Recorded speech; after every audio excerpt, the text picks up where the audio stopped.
नमस्कार। भाग्योदय विचार प्रवाह श्रृंखला की 249वीं 249 कड़ी में आपका स्वागत, आपका अभिनंदन। आज रविवार 2 मार्च 2025, साप्ताहिक वार्ता भाग्योदय फाउंडेशन की। बंधुओं, भारत बदल रहा है। भारत युग परिवर्तन का हेतु बन रहा है। भारत बदलेगा। भारत तेजी से बदलेगा। सबको उसका सहभागी बनना है, हम सबको। यह मैं क्यों कह रहा हूं? इसलिए कि जिस भारत पर चीन ने आक्रमण किया और खासी जमीन हमारी कब्जिया ली और आज तक वह जमीन नहीं छोड़ी। हमारे देश के प्रथम प्रधानमंत्री की मृत्यु का मुख्य कारण था चीन से भारत का परास्त होना और बुरी तरह परास्त होना। यह इतिहास में दर्ज है। जिस हिंदुस्तान के प्रधानमंत्री श्री लाल बहादुर शास्त्री पाकिस्तान से युद्ध जीत जाने के बाद भी विदेश से जिंदा वापस नहीं लौट पाए और आज तक वो रहस्य बना हुआ है।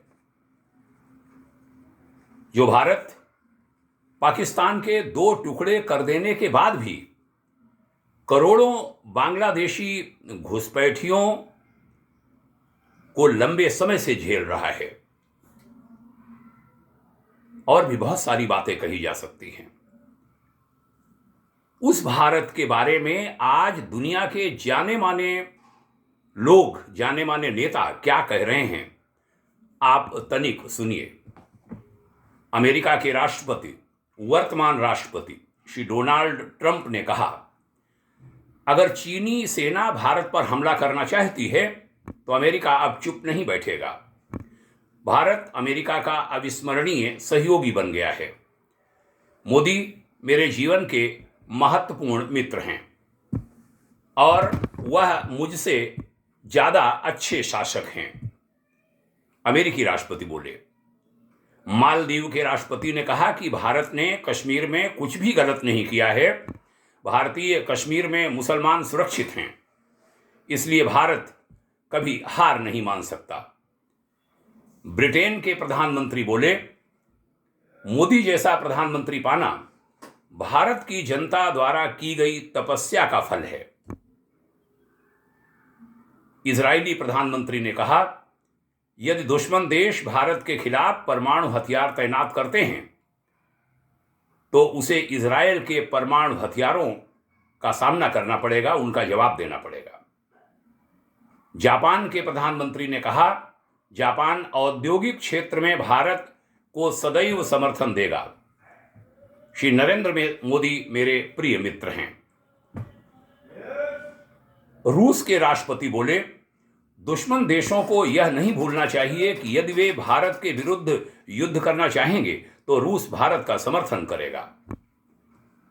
इटली के राष्ट्रपति, इटालियन प्रधानमंत्री ने कहा कि अब से इटली में लिया जाने वाला हर स्वास्थ्य निर्णय भारत की सलाह के अनुसार लिया जाएगा। आपदाओं से निपटने में भारत की भूमिका बहुत बड़ी है।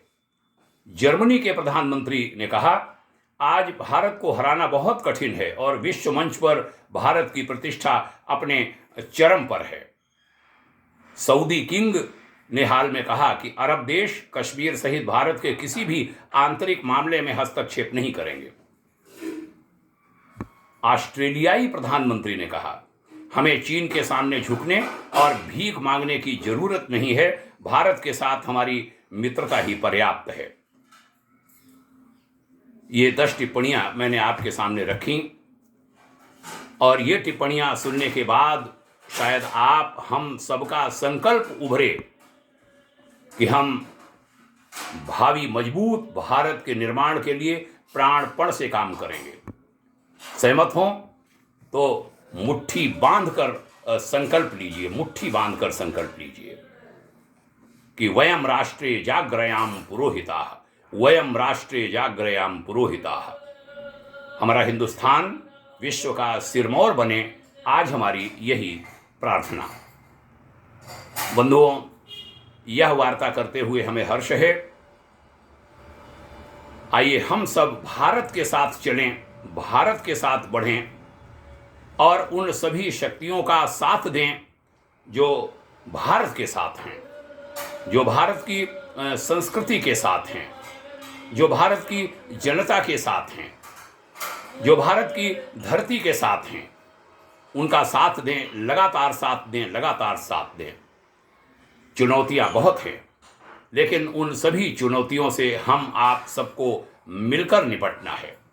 आइए ऐसा ही करेंगे। इस संकल्प के साथ चर्चा का समापन। आपने ध्यान से बात को सुना, इसके लिए साधुवाद। पुनः प्रणाम करता हूँ। यह वार्ताएं अन्य लोगों में अवश्य पहुँचाइए, नई पीढ़ी को अवश्य पढ़ाइए। जय हिंद, शुभकामना, ओम शांति।